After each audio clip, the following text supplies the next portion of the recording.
大家好，欢迎来到听书学史。今天我想向大家介绍脑科学家西冈治所著的《DGI 饮食对大脑有益的最强饮食法》这本书。大家是否曾经有过以下这些症状呢？早晨起床后，头脑昏昏沉沉，工作或学习效率低下，即使睡眠充足，临近傍晚时精力就会耗尽。尽管还有许多事情要做，但却提不起劲来，甚至想再努力一下，但吃了晚饭后就会立刻犯困，很快就会入睡。相信不少人都被这些问题所困扰过。这时候大家可能会因此而自责，但实际上这些症状的原因并不是因为缺乏动力或意志力薄弱，而是由于大脑缺乏足够的能量。就像一辆没有燃油的汽车，无论你如何踩油门，它都无法启动。同样的道理，如果大脑没有足够的能量，它也无法正常运作。然而，为了补充能量，我们并不是胡乱进食就可以的，关键在于补充能量的质量。就像使用含有杂质的劣质燃油一样，汽车不仅跑不快，还会损坏。同样，如果持续给大脑提供低质量的能量，它也无法正常工作，再多的动力和努力也是徒劳的，导致头脑昏昏沉沉是理所当然的结果。反之，如果给大脑注入清晰而纯净的能量，我们的大脑将会运转得更加灵活敏捷，就像一辆高效能的汽车一样，无论工作多久都不会感到疲惫，能够持续保持高效的表现。那么，如何才能给大脑注入高质量的能量呢？答案就是巧妙利用 DGI 饮食。今天视频的内容包括以下3个部分：第一 ，DGI 饮食将改变人生；第二 ，DGI 饮食的具体实施方法；第三，让大脑更加清醒的习惯。首先，让我从第一部分 DGI 饮食将改变人生来开始解释。很多人都希望能够在工作中全力以赴，朝着自己设定的目标坚定前行，或者想避免每次进餐后感到的疲倦，解决动脑后容易疲劳的问题，从而让大脑更高效的运转。当大脑表现提升时，以往觉得困难的事也会变得更加简单，使我们能够持续工作或学习，不再受到大脑不灵活的影响。那么，如何才能拥有清晰的大脑呢？这个方法就是巧妙地利用 DGI 饮食。许多人可能听说过 DGI 饮食，它指的是那些食用后不会导致血糖急剧上升的食物。经常观看本频道的朋友们可能已经知道，血糖急剧上升对我们的身体极为不利。例如，喝下含有大量糖分的甜咖啡或甜果汁，血糖就会迅速飙升。此时，为了降低血糖，我们身体的胰腺会急速分泌出胰岛素，使血糖迅速下降，甚至过低。这会导致低血糖的状态，人体会容易出现烦躁、困倦、倦怠等不适症状。大脑不灵活、能量耗尽的症状，可能就是因为您陷入了这种低血糖状态。此外，血糖值的急剧上升也会导致肥胖，肥胖会增加患各种生活习惯病的风险。血糖值的急剧上升也是引发糖化和氧化这2大老化的主要原因。糖化是指蛋白质或脂质与糖结合的过程。当血液中有多余的糖分时，这些糖分会与体内的蛋白质或脂质相结合，产生一种叫 AGEs 晚期糖基化中产物的有害物质。它会破坏细胞和血管中的蛋白质功能。例如， AGEs 会破坏保持皮肤弹性的胶原纤维，使皮肤失去弹性。当它沉积在皮肤细胞中时，会导致皮肤失去透明感，出现色斑和暗沉。当头发中的蛋白质被糖化时，头发会失去光泽和弹性，这些都是典型的老化症状。不仅如此，血糖值的急剧上升还会引发氧化现象。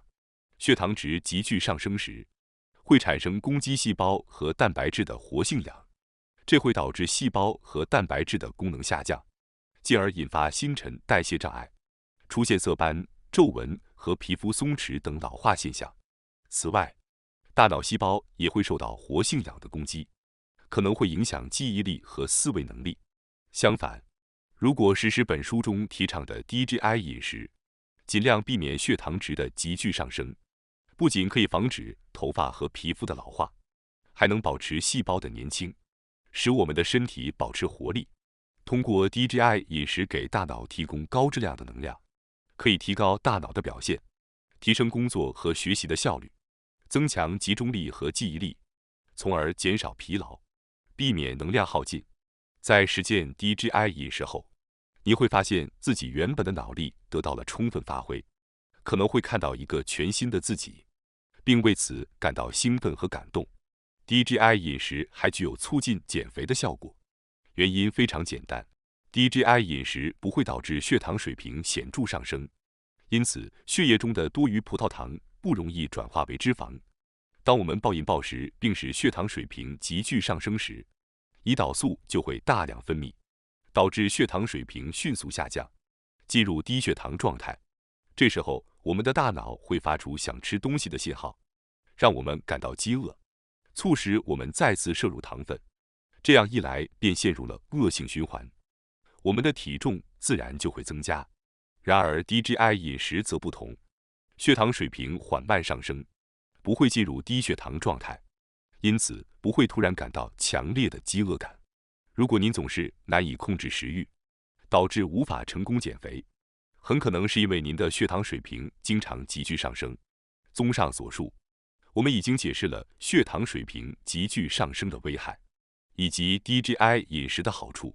低 GI 饮食不仅能帮助我们控制体重，还能避免低血糖状态带来的强烈饥饿感，从而更容易控制饮食，达到减肥的效果。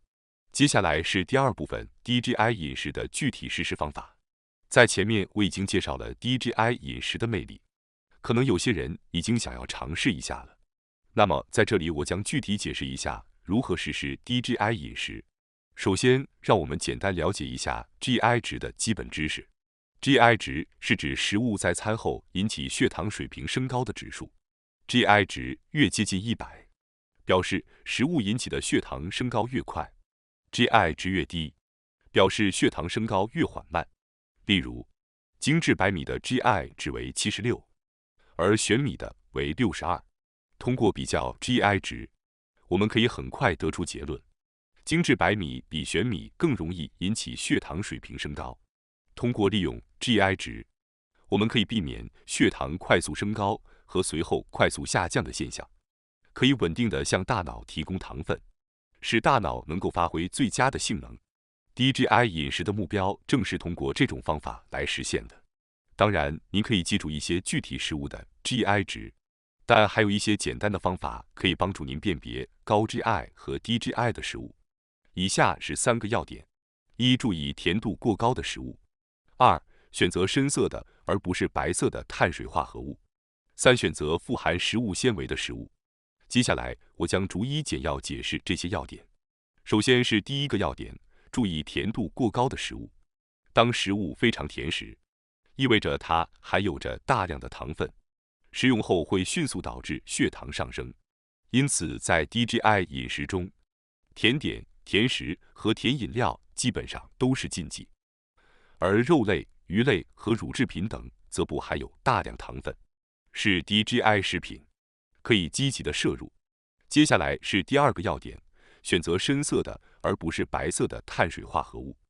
我们日常食用的米饭、面包和乌冬面等碳水化合物，大部分成分都是糖和食物纤维，但糖的成分占了绝大多数。在低 GI 饮食中，建议选择玄米、全麦面包等深色的碳水化合物，因为这些食物不仅含有更多的食物纤维，还能避免血糖的快速上升。食物的颜色会影响其中所含的糖分量。简而言之，白米、白面包和白面条通常具有较高的 GI 值，而带有棕色的玄米、全麦面包和荞麦等含有食物纤维的碳水化合物则能够使血糖缓慢的上升，其 GI 值较低。因此，请大家记住，尽量选择深色的碳水化合物是非常重要的。接下来是第3个要点，选择富含食物纤维的食物。食物纤维的含量对于食物的 GI 值非常关键。例如，尽管是同样的水果，富含食物纤维的苹果和草莓的 GI 值通常低于含有较少食物纤维的甜瓜和西瓜。一般而言，富含食物纤维的蔬菜中，像马铃薯和山药等富含淀粉的块茎类食物，其 GI 值通常较高。因此，请尝试从食物纤维的角度来估计眼前食物的 GI 值。以上就是判断 GI 值的3个关键要点。通过运用这些要点，我们可以判断眼前的食物是高 GI 值还是低 GI 值。一旦掌握了这些要点，就可以开始实践低 GI 饮食。很多人都曾经遇到过这样的问题：午餐后感到困倦，下午无法集中精力工作。通常情况下，这可能是因为午餐选择了会迅速提升血糖的高 GI 值食物，比如猪排饭、乌冬面或便利店的大分量盒饭。然而，如果选择低 GI 值的食物作为午餐，就能够避免这种情况的发生，保持下午的高效工作状态。尽管早餐和晚餐可以自行准备，但午餐往往更多是外出就餐，这使得人们更容易选择高 GI 值食物。因此，在外出就餐时，尽量选择那些不会迅速提升血糖的低 GI 值食物，比如荞麦面或全麦面包。避免选择甜味的咖啡，而是选择不含糖的红茶等饮料。只要意识到低 GI 值的重要性，就能保持午餐后的精神集中度。近年来，越来越多的餐厅和连锁店提供了低碳水化合物菜单，这也是一个不错的选择。此外，自行准备便当也是一个好主意，因为这样可以更好地控制食材，选择那些难以在外面找到的低 GI 值食物。最后，大家要记得，即使是稍凉一些的米饭、面条，也能减缓血糖上升的速度。这是因为冷却后的碳水化合物会增加一种叫做抗性淀粉的物质，使血糖上升变得更为缓慢。因此，选择自行准备的凉饭，而非热乎乎的米饭，有助于保持血糖稳定，提高下午的工作效率。为了让大脑在下午依然充满活力，我们需要为其提供高质量的能量。除了午餐之外，适当的零食也对我们的表现产生着重要的影响。在工作或做家务时，我们常常会感到饥饿，这时就会有吃零食的机会。作者建议选择低 GI 值的零食。本书中，作者特别推荐了2种低 GI 值的零食，即高可可巧克力和坚果。高可可巧克力指的是可可含量超过70%的巧克力，富含食物纤维，因此被归类为低 GI 值食物。而坚果类包括杏仁、腰果和核桃等，它们的糖分含量较低，富含食物纤维， GI 值也较低。此外，高可可巧克力还富含可可多酚，对我们的大脑有益。研究表明，食用高可可巧克力可能有助于预防阿尔茨海默病、提高记忆力等。坚果不仅具有低 GI 值的优势，还富含多种营养素，如酪氨酸，它是维持大脑活跃所必需的物质。当您感到饥饿但还想继续工作或学习时，可以选择高可可巧克力和坚果作为零食。接下来是第3部分，让大脑更加清醒的习惯。本书中介绍了一些能让大脑更加清醒的习惯，我挑选了其中一些个人认为非常重要的来分享给大家。首先要介绍的是添加橄榄油的习惯。通过改变日常使用的油品，就能对我们的大脑产生巨大的影响。因为人体的大脑约65%是由脂肪构成的。换句话说，我们大脑清晰工作与否，很大程度上取决于我们每天摄入的油的质量。虽然市面上的油有很多种类，但作者特别推荐富含油酸的橄榄油作为对大脑有益的油品。在橄榄油中，特别推荐的是特级初榨橄榄油，因为它被认为是最高品质的橄榄油。因此，我建议大家购买标有特级初榨橄榄油字样的产品。那么，特级初榨橄榄油会给我们的大脑带来哪些好处呢？长期摄入特级初榨橄榄油可以改善大脑的认知功能。研究表明，它还有助于预防阿尔茨海默症。橄榄油可以直接食用，也可以用于烹饪，而且只需少量即可，非常方便。因此，我建议您在各种食物上都尝试添加橄榄油，比如用作沙拉的调味、炒菜时淋在上面，或者加入到咖喱或炖菜中，您可能会惊讶地发现，将橄榄油滴在纳豆或豆腐上，或者在味噌汤或荞麦汤中加入少量橄榄油，都会带来意外的美味。一般市售的调味酱中通常含有大量不健康的成分，这会抵消沙拉的健康效果。我们为什么不尝试用橄榄油和少许盐来调味沙拉呢？除了添加橄榄油的习惯外，还有一种能让大脑更清醒的习惯，那就是选择果寡糖而不是砂糖。通过之前的介绍，您可能已经了解到 DGI 饮食对身体的好处，但如果您是甜食爱好者，可能会觉得难以坚持 DGI 饮食。对于那些偶尔想要享受甜食的人来说，甜味料的救星就是神奇的果寡糖。果寡糖是一种难消化的糖类，也就是说，它不容易被人体的消化酶分解，不会导致血糖急剧上升，也不会影响胰岛素的分泌，从而避免了将糖转化为脂肪的情况。果寡糖是一种糖类，它能够让您感受到甜味，而且与其他甜味料相比，果寡糖具有接近砂糖的甜味，因此无需担心食后血糖上升。您可以尽情享受甜食，果寡糖将成为您坚持 DGI 饮食的可靠伙伴。您可以在购物网站上轻松购买到果寡糖，或者在大型超市购买。当您想要甜食时，不妨积极利用果寡糖来代替砂糖。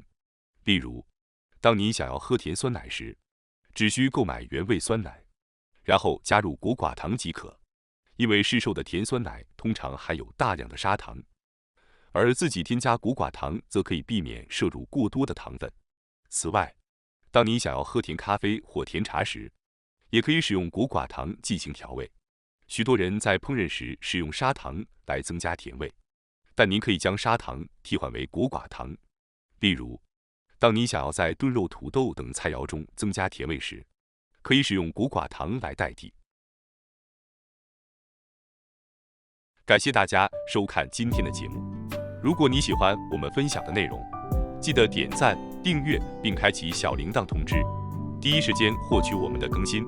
在下次的节目中，我们将继续为大家分享更多有益的书籍。再次感谢大家的支持，我们下期再见。